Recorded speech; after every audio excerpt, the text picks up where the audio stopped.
Hello everybody, welcome to my YouTube channel or TikTok channel. Today we are test driving Euro 6 Transit, which came in with a DPF Adblue faults, engine light on and the loss of power obviously, and the customer complained that it was using too much Adblue. Sir, what can you tell us about your van? How was it driving and how is it driving now? My van was absolutely slow as can be. It was very unresponsive and really lacking in power and using far too much of that expensive Adblue stuff. And now I'm on a test drive.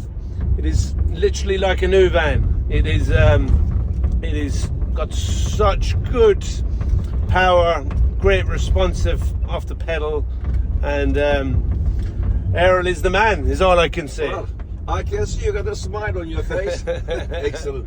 Right, another happy customer from Supreme DPF Cleaning. You can reach us on 07533 636 194 with your DPF, Adblue, EGR, NOx, power loss, black or white smoke, high fuel consumption or high Adblue consumption.